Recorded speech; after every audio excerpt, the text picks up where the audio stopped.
प्रगतीच्या पाऊलखुणा जसजशा ठळक होत गेल्या तसतशी माणसाच्या मनात विवेकाची भावना उंचावत गेली आणि आपल्या जगण्याप्रमाणेच निसर्गातील प्रत्येक सजीवास जगण्याचा तितकाच हक्क आहे याच्या जाणीवा दृढ होत गेल्या.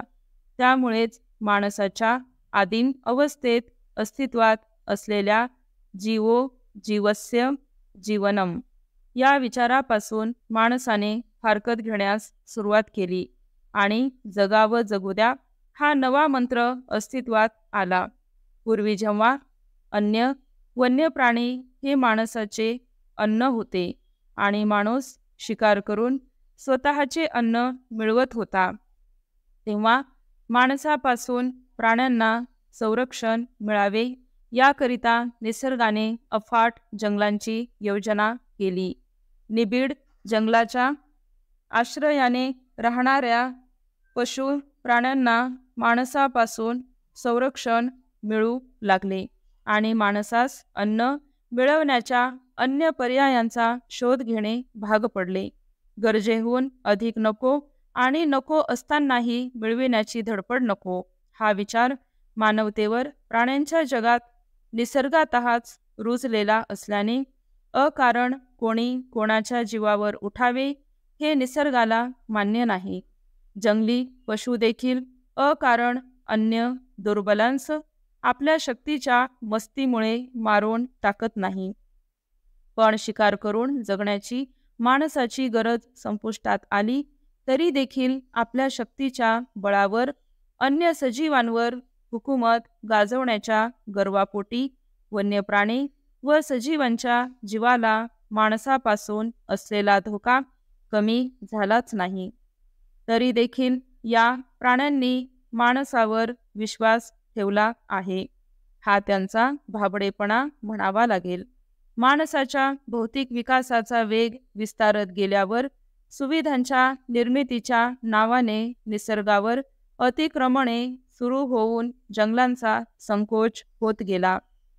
सिमेंटच्या जंगलांचा विस्तार होत मानवी वस्त्यांनी जंगलांवरच आक्रमणे सुरू केली.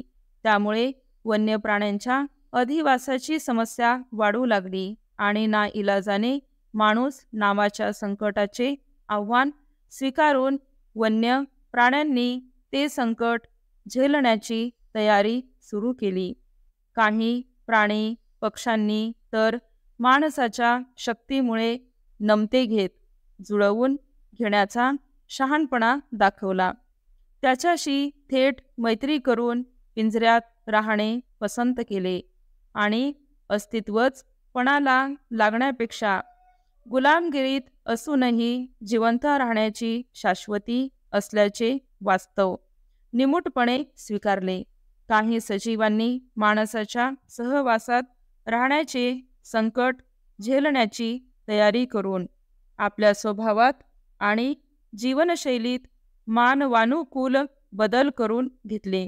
आता माणूस आणि अन्य सजीव एकमेकांच्या बरेचसे निकट आले असल्याने निसर्गाने त्यांच्या अधिवासाकरिता केलेल्या जंगलांची किंवा सुरक्षित जागांची त्यांची गरजही कमी होत गेली आहे.